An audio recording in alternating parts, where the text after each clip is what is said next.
नमस्कार, आप देख रहे हैं गांव के लोग। मैं हूं रामजी यादव। आज हम अपने दौर के सबसे ओजस्वी वक्ताओं में से एक प्रोफेसर चौथीराम यादव जी के सामने हैं बैठे हुए। प्रोफेसर चौथीराम यादव जितने सिद्धहस्त और बड़े आलोचक हैं, उससे कहीं ज़्यादा बहुजन जो वैचारिकी है उसमें प्रतिरोध के सबसे बड़े विद्वान और सबसे ओजस्वी वक्ता के रूप में समादृत हैं। 2-3 लेख उसमें वही जो रह गए थे वो लिखा को पूरा किया।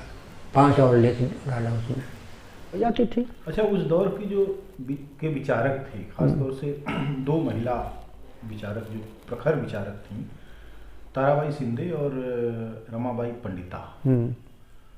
रमाबाई पंडिता और ताराबाई शिंदे दोनों ही अपने विचारों के लिए बिल्कुल आग की तरह थीं और उनका ब्राह्मणों ने जमकर विरोध किया।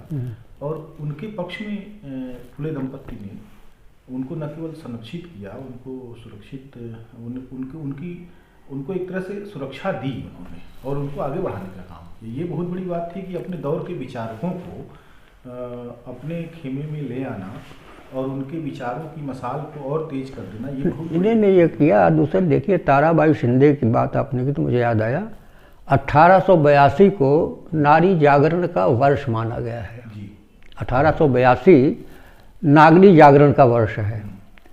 अब उसमें 1882 में बंगाल में मोक्षदायिनी मुखोपाध्याय की कविता संकलन है वन प्रसून, और उसमें एक कविता है बंगाली बाबू। उसमें नारी जागरण का स्वर देखा गया कि यह दिखावा बहुत करते हैं पुरुष लोग, पुरुषों की तमाम बातों को लेते हुए प्रदर्शन करते हैं, अंग्रेजी का एक नकल करते हैं, ये बहुत सारी बातें। और दूसरा लिया है महाराष्ट्र में ताराबाई शिंदे। तो ताराबाई शिंदे का जो उनकी स्त्री पुरुष तुलना वो ज़्यादा महत्वपूर्ण है। मैंने लिखा है अपने लेख में, लेख वाला लिखा है कि बंगाल की तुलना में महाराष्ट्र का नारी जागरण कहीं ज़्यादा अग्रगामी है। ताराबाई शिंदे ने स्त्री पुरुष तुलना में लेकर के पूरी तरह से कॉम्पिटिटिव ढंग से लेकर के और पूरा उसका बखिया उधेड़ दी है। निपित सत्ता की और मर्दवाद की जो स्थितियाँ रही उसको की है। 1882 में वो भी रही, लेकिन उन्हें ज्योतिबा फुले नहीं दिखाई देती। उत्तर भारत में हुआ कि नारी जागरण था ही नहीं, है ना, उत्तर भारत में नहीं था, लेकिन ज्योतिबा फुले तो थी। 1882 की बात आप कर रहे हैं, नारी वर्ष। 1848 में उसने पहला कन्या पाठशाला खोली थी, तो उसकी शिक्षा का विकास तो 1848 में, और एक एक करके 18 विद्यालय खोले थे। स्त्री शिक्षा की क्रांति जोत थी फुले। 40 साल पहले। हाँ, 40 साल पहले स्त्री शिक्षा की क्रांति जोत थी, वह कर चुकी थी, उसका नाम नहीं लेंगे। तो ये नहीं लिया, जबकि सामाजिक क्रांति यह कर रही है। सावित्रीबाई फुले का पूरा जीवन इतना बड़ा जीवन है कि आप देखिए कि वैचारिक तौर पर वो इतनी समृद्ध रही हैं कि उन्होंने स्वतंत्र रूप से बहुत सारी चीज़ों के बारे में विचार किया और बिना किसी सामाजिक विद्वेष की भावना प्रदर्शित किए उन्होंने अपने काम। नहीं, सामाजिक विद्वेष तो फुले दंपत्ति में दिखाई ही नहीं पड़ता। जैसे मैंने कहा ना कि विधवाओं के लिए उन्होंने बाल हत्या प्रतिबंधक गृह खोला। हाँ, बाल हत्या प्रतिबंधक गृह उनकी विधवाओं के लिए उन्होंने किया। विधवाओं की समस्या फुले की समस्या हमारे परिवार की समस्या नहीं थी, बहुजन समाज की नहीं थी या अभिजन समाज की, लेकिन जानते थे कि विधवा हैं, मान लीजिए जुआ विधवा हैं, तो किसी के साथ उसका संपर्क हो जाएगा, फिर गर्भवती हो जाएंगी, बड़े स्वाभाविक बात है भाई, नेचुरल है वो। लेकिन बच्चा पैदा करने के लिए फिर वो जाके गिरवाती थी, करती थी, बराबर मन में करती थी, बहुत होता था। खुलेआम पुणे में पंफलेट बांटा फुले ने कि जो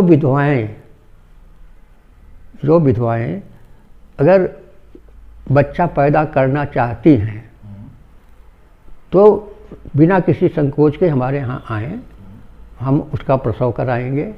अगर उनमें साहस है कि बच्चे को लेकर जाएं, वैसे साहस होना चाहिए, लेकिन जानते हैं कि नहीं होगा तो आप हमारे यहाँ छोड़ जाइए, उनका तमाम विधवाओं के पालन पोषण कर रहे थे वो। ये जो सवर्ण विधवाएं थीं जी। और एक ब्राह्मण विधवा थी, ब्राह्मणी, जो उसका, और सावित्रीबाई फुले उसका नार काटती थी और उसका पेशाब साफ करती थी, बिस्तर, ये सारी सेवा करती थी, या जो है निश्चय जो है। एक विधवा वेश्या थी, वेश्या की जो है उसको भी मैंने उनका ला करके वहाँ पर जो किया, और ब्राह्मणी जात की ब्राह्मणी थी वह वेश्या की, उसके बेटे को ही बाद में उन्होंने गोद दिया और पढ़ाया लिखाया, उसको डॉक्टर बना हुआ। और सेवा करना माने इनका काम था, वो बराबर सेवा करती थी सावित्रीबाई फुले। और ये लोग जो है उनकी सेवा भावना को वह देखा जा सकता है कि कितना समर्पित था कि प्लेग फैला उसमें हाँ, सेवा करती नहीं, प्लेग फैला तो सारे लोग छोड़ छाड़ के चले गए, लेकिन सावित्रीबाई फुले और उनका बेटा आनंद, क्या नाम था, डॉक्टर, हाँ, यशवंत, वो दोनों वहाँ जमे रहे अपने कर्तव्य का दूसरों के लिए कि उनको इसमें प्रसन्नता थी कि हम कितनों को बचा सकते हैं, कितने लोगों को हम बचा सकते हैं। तो दूसरों को बचाने के चक्कर में सावित्रीबाई फुले भी और वह भी दोनों उसके शिकार हो गए। अद्भुत सेवा भावना यह। और दूसरी जो बात एक आती है कि जो इसी तरह से एक जगह और मैंने उनमें आया था जहाँ अपनी सेवा भावना के नाते पूरा उसका बहुत त्याग किया था। घर से निकाले गए कई बार ब्राह्मणों की शिकायत पर। इनकी माली की दुकान थी, फूल वूल की दुकान थी, तो ब्राह्मणों का से उसका संबंध होता था, पुजारी वहाँ जो है। इसके बाद को जब स्कूल पढ़ा लिया और उस पर शिक्षा देने लगी तो उनको तो खलबली मच गई। आप अपने बेटे को पढ़ा रहे हैं, आप अपनी ज़िंदगी बर्बाद कर रहे हैं, और बेटा किसका क्रिश्चियन स्कूल में पढ़ता है और वह जो है कि ईसाई बन जाएगा, आपके किस काम का रहेगा। तो इन्होंने घर से निकाल दिया था। बाद में किसी एक मुस्लिम और एक अंग्रेज, फातिमा शेख और उनके नहीं वो तो उसके साथ थे, उनकी बात नहीं, वो मिले और उन लोगों ने इनको समझाया कि आपका बेटा बहुत ही माने वैसा था और आपने उसको बहुत गलत किया कि उसकी शिक्षा से आपने अलग कर दिया। आप यह बताइए कि इनके बेटे, सवर्णों के बेटे क्रिश्चियन स्कूल में पढ़ रहे हैं और वह एक ईसाई नहीं हो जाएंगे। आपका बेटा क्रिश्चियन स्कूल में पढ़ रहा होगा तो ईसाई हो जाएगा। इस बात को समझिए, आपके बेटे को पढ़ने से रोकना चाहते हैं और उनके बेटे उसमें पढ़ रहे हैं। अब फुले ने लिखा है कि अगर क्रिश्चियन स्कूल न होते तो हम लोग पढ़ ही नहीं सकते थे, क्योंकि उनके पाठशालाओं में इनके बच्चों का नाम ही नहीं लिखा जाता। इसलिए शुक्रिया अदा किया है अंग्रेजी राज का।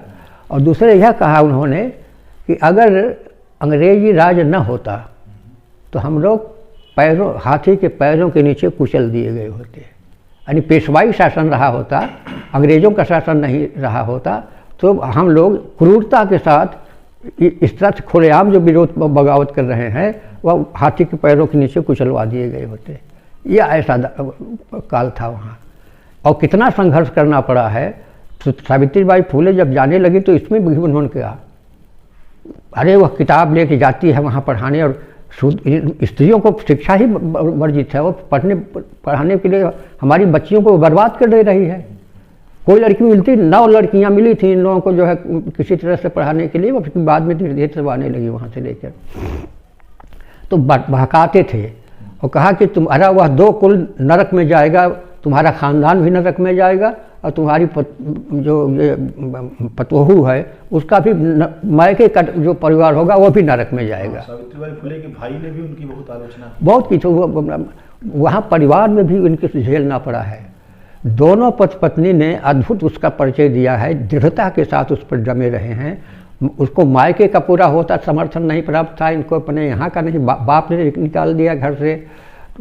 क्या क्या नौकरी नहीं, क्या क्या काम नहीं किया, इनार बांधना जो होता है उसका काम किया, खुद ठेकेदारी का काम किया, कुछ कैसे कैसे काम करके आजीविका भी करते थे। लेकिन अपनी शिक्षा का विकास जो 18 विद्यालय खोले उसको नहीं बंद होने दिया, ना उसको बंद होने दिया, और ना अपने भरण पोषण के लिए वो कोई न कोई व्यवस्था कर लेते थे। कोई छोटा बड़ा काम उनकी दृष्टि में था ही नहीं। जब तमाम लोगों ने दलितों का पानी पीना बंद कर दिया था तो उन्होंने अपना कुआं जो है सारे दलितों के लिए खोल दिया। आओ ले जाओ यहाँ से। अभी लेकिन जैसे मैं देख रहा हूँ कि सावित्रीबाई फुले और ज्योतिबा फुले और उस पूरी परंपरा का हिंदी प्रदेश में अभी थोड़ा जागृति आई है, जय जयकार तो करते हैं लोग, लेकिन मैंने एक देखा कि गुलामगिरी भी बहुत से लोगों ने नहीं पढ़ा है। और ना बिल्कुल नहीं। ऐसा क्यों हुआ कि देखिए बता रहे हैं तो ना, आया लेकिन ज्ञान नहीं आया। हम लोग जो पढ़ते थे, हम ही लोग उससे अपरिचित रह गए थे। पढ़ाने वाले यहाँ शिक्षा के जो हमारे यूनिवर्सिटी वाली शिक्षा थी उसमें फुले और अंबेडकर की तो बात ही, फुले की तो और सावित्रीबाई फुले की तो बात ही छोड़िए, महाराष्ट्र में है।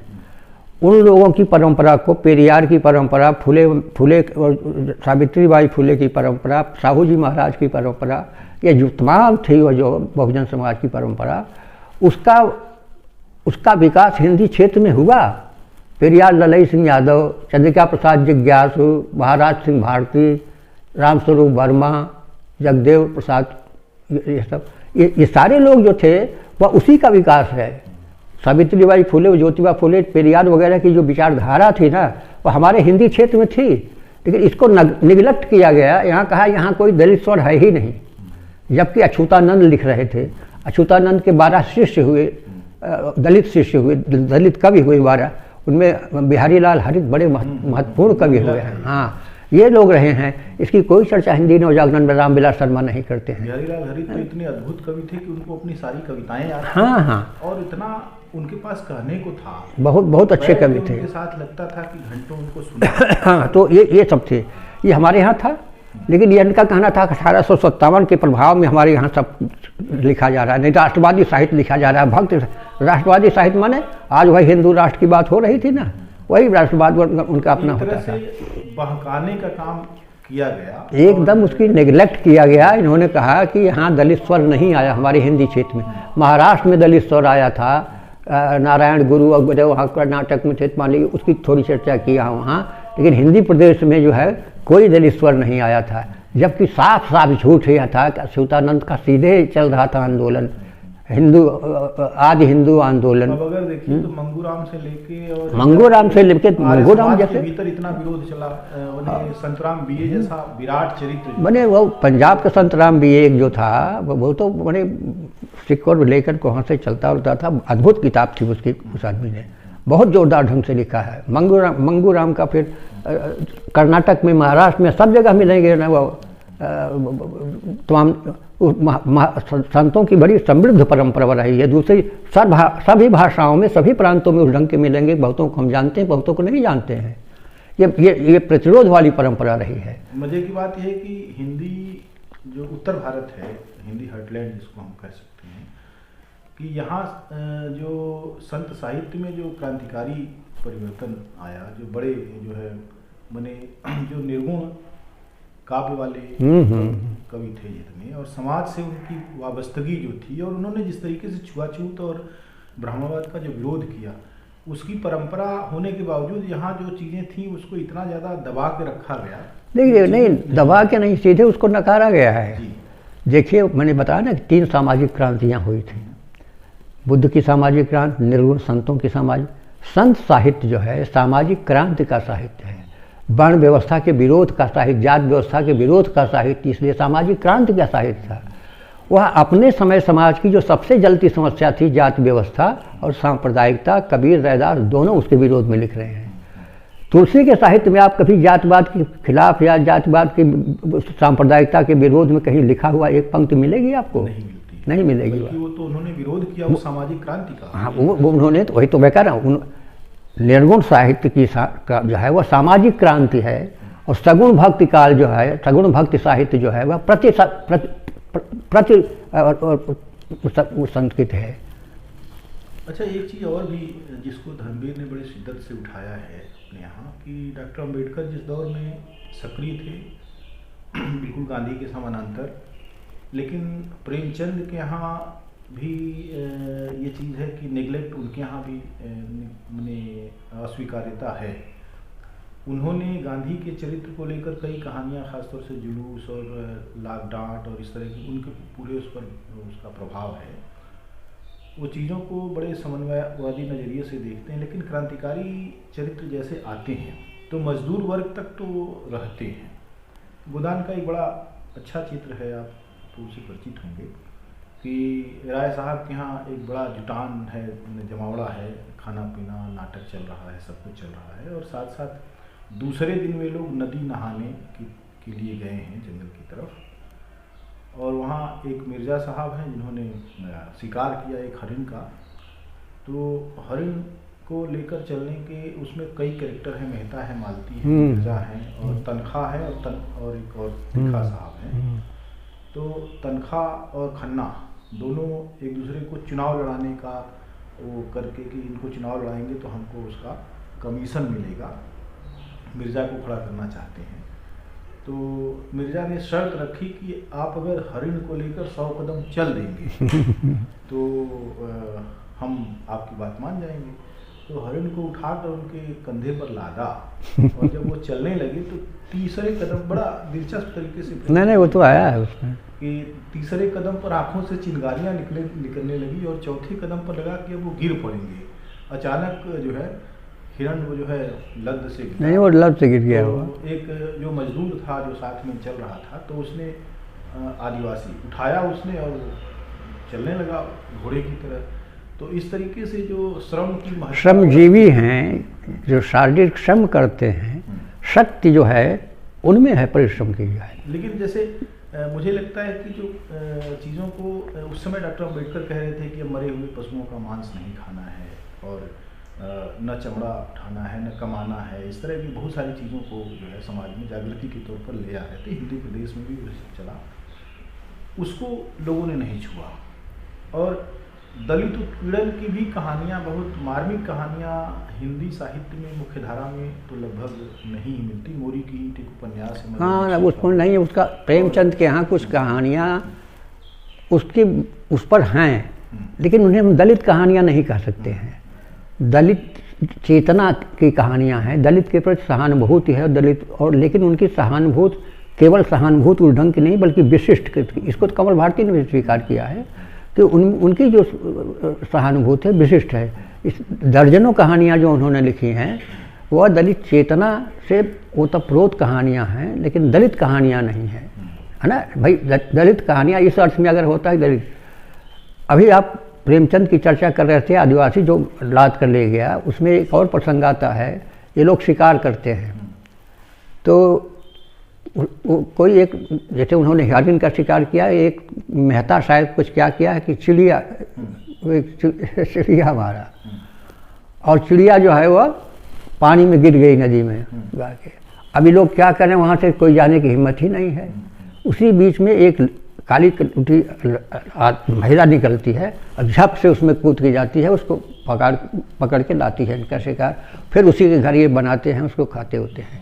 आदिवासी महिला थी। तो इसलिए प्रेमचंद के यहाँ आदिवासी भी है, इस पर चर्चा हो रही थी। वहाँ हम लोग गए तो एक सेमिनार में उसकी चर्चा की गई कि वहाँ आदिवासी चित्रण है, आदिवासी की बात प्रेमचंद ने ली है। तो वंदना टेटे ने कहा कि उसमें उनका तो अपना आदिवासियत है ना, कि वह यानी काली कलूटी है, यह तो ठीक है, वहाँ से होता है मानी ढंग से, तो वर्ण के रूप में आप हमेशा इसको देखते हैं। और जिस तरह से उसने किया है वहाँ, उसका क्या चित्रण उसका सामने, उसका आदिवासियत आता है कि वह वही कर सकती है बीच में लेकर के, कि उनकी महिलाएं हों, उनके पुरुष जो हैं सब के सब माने कमाने खाने वाले होते हैं वहाँ, इसलिए उसको कोई भय नहीं पानी में डूब जाना या पानी में तैर न जाना। तो वह गई निकाल कर लाई और वहीं पर सब खाए हुए हैं। तो है चित्रण जरूर, लेकिन वह रंग भेद और कालापन जो आपके दिमाग में बना हुआ है उसके हिसाब से यह रहता है। बड़ा अच्छा जो है, मैंने एक बार जो निर्मला कुतुल है, हाँ, विश्वनाथ त्रिपाठी से मुलाकात जब हुई तो विश्वनाथ त्रिपाठी ने कहा, अरे अच्छा तुम आदिवासी हो, तुम्हारी नाक देखो ऐसी चपटी है। हाँ वही ये सब कहा कि देखो इन्होंने हमको किसी और गुण से नहीं आका, हमारी नाक चपटी है इसलिए हम इनको आदिवासी हाँ से लग रहे हैं। तो ये जो पूरा एक तरह से कहिए कि अजनबीपन है। अजनबीपन नहीं, यह देखिए रक्त गोद की शुद्धता का जो मामला है, उन्हें अनास कहते हैं। आर्य परंपरा वाले जो हैं अपने को शुद्ध आर्य मानते हैं ना, तो जो गैर आर्य हैं, अनार्य हैं, उनको अनास कहते हैं। अनास माने जिसकी नासिका नहीं है। नासिका नहीं माने चिपटी नाक वाला है, एकदम से चिपटी हुई नाक है, वहाँ दबी हुई नाक, दिखाई नहीं पड़ती आपकी नाक। तो मैनेजर पांडे ने इस पर व्यंग किया कि रक्तकोष की शुद्धता से लेकर भाषा साहित्य तक की शुद्धता में तलाश करने वाले लोग यह नाक चपटी देख करके, और नाक यानी आर्यों की नाक बड़ी लंबी होती है, लंबी माने श्रेष्ठ माने माना जाए, श्रेष्ठता के दम्भ से भरे पड़े हैं कि जो गैर आर्य हैं, यानी आदिवासी हैं, पिछड़े हैं, दलित हैं, जो भी हैं वह उनको अनास बोलेंगे, अनन्यास। तो यह तो भाई है, चाहे विश्वनाथ त्रिपाठी हों, जब ये कह रहे हैं कि नाक चिपटी है, तो इसका मतलब है आर्यों और अनार्यों के युद्ध के द्वंद्व की बात से ले रहे हैं, और आर्यों की श्रेष्ठता को सिद्ध करने चाहते हैं, अनार्यों को दरकिनार करते हैं आदिवासी हैं जो है। जबकि महाभारत के सारे कैरेक्टर्स जो हैं तमाम उसमें आदिवासी कैरेक्टर्स भरे हुए हैं। जितनी महिलाएं हैं, जैसे कृष्ण की रुक्मिणी हैं, जामवंती हैं, जब वनवास पे रहे तो उनके साथ जो इनके तो कईयों से संबंध हुए थे, वही सब छोड़ के चले आए थे। हिडिंबा इनकी भीम की, और इस तरह से रहे हैं। और ये सब नॉर्थ ईस्ट जो असम से लेकर वहाँ तक फैला हुआ नागालैंड और ये सब जो है ना, उन्हीं क्षेत्र की महिलाएं हैं जो कि महाभारत में कैरेक्टर्स हैं। उषा, कृष्ण के पौत्र, जिस उषा को लेकर के हाँ भागने की बात होती है, कहा जाता है कि उषा ही अनिरुद्ध को लेकर भागी थी, तो उषा उसी क्षेत्र की आदिवासी महिला है। तो ये आदिवासी, इसीलिए कहा जाता है कि महाभारत में जो है आर्य और अनार्य दोनों तत्व मौजूद हैं।